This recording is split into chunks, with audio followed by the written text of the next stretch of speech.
उस दौरान आपने देखा होगा कोई भी संप्रभु संपन्न राष्ट्र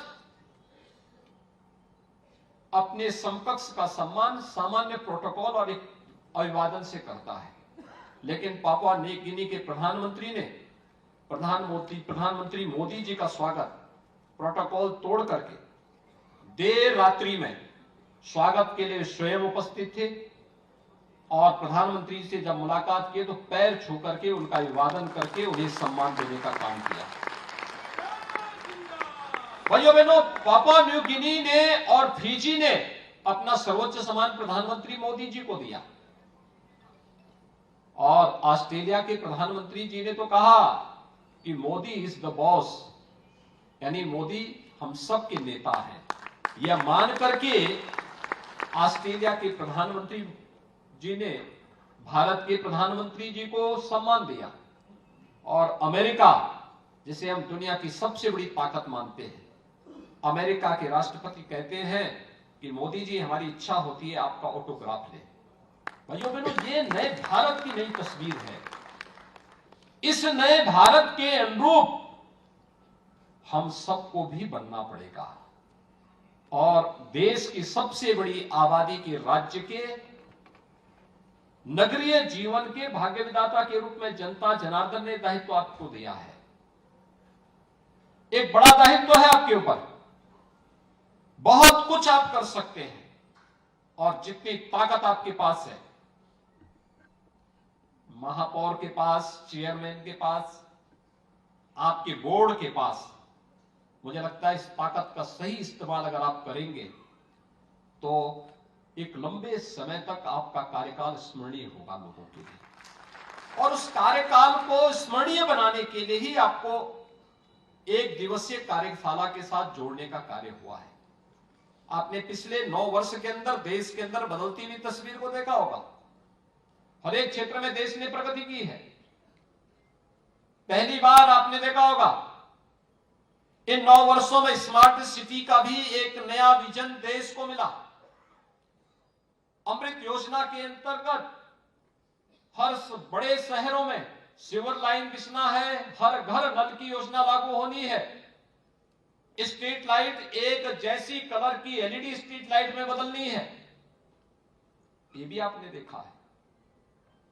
इन सब पर यहां विभिन्न सत्रों में चर्चा भी हुई होगी, लेकिन उन सबको मुझे लगता है कि आपको अपने नगरीय जीवन का हिस्सा बनाना पड़ेगा।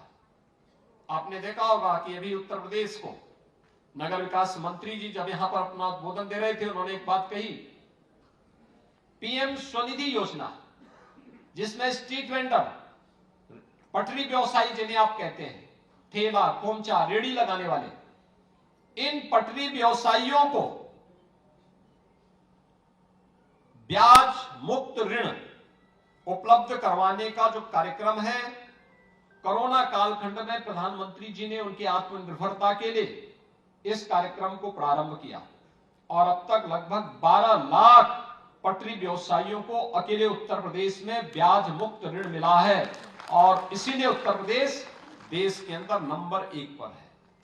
आज नंबर 1 का पुरस्कार उत्तर प्रदेश नगर विकास विभाग भारत सरकार से ले रहा है।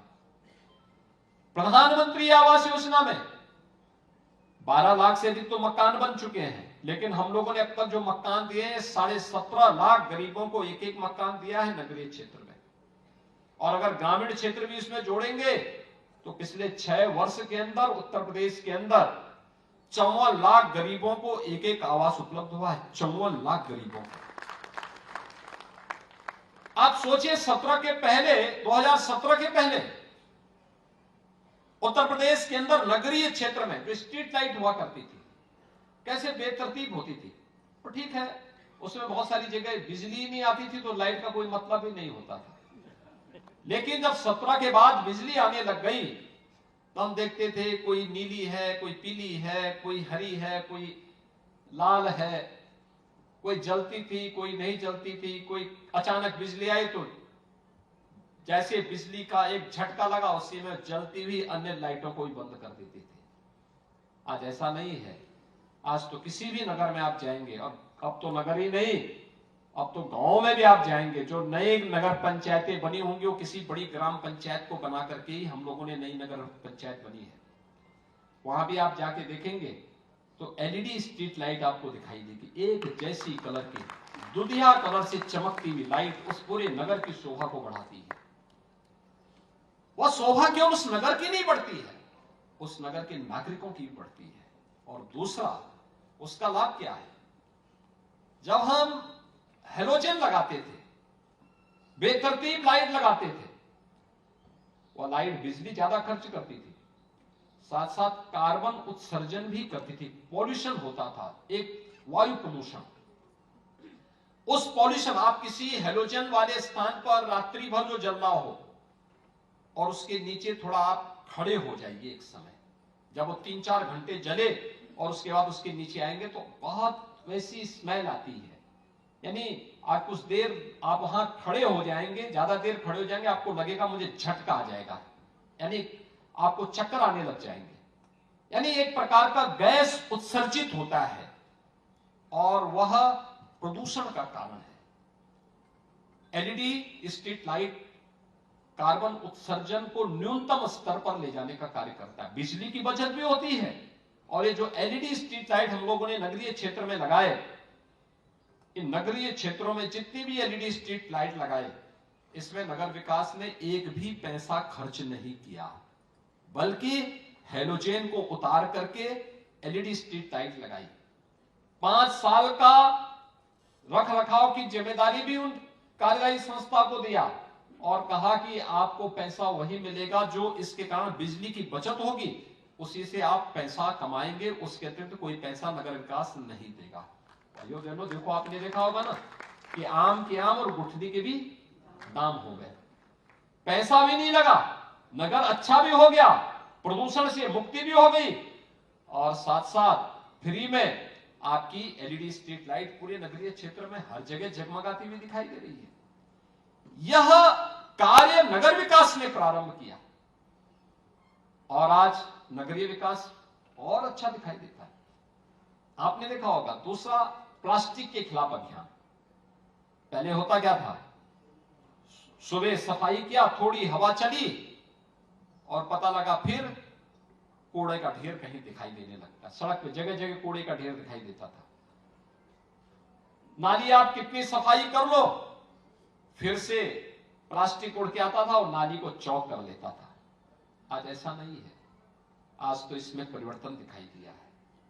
आज नालियां काफी हद तक साफ दिखती है, नगरीय क्षेत्र में कूड़े का ढेर नहीं दिखता है, गाय प्लास्टिक खाने से नहीं मरती है। जिन नगर निकायों ने प्रभावी क्रियान्वयन किया है, वहां पर स्वच्छता भी उतनी अच्छे ढंग से दिखाई देती है।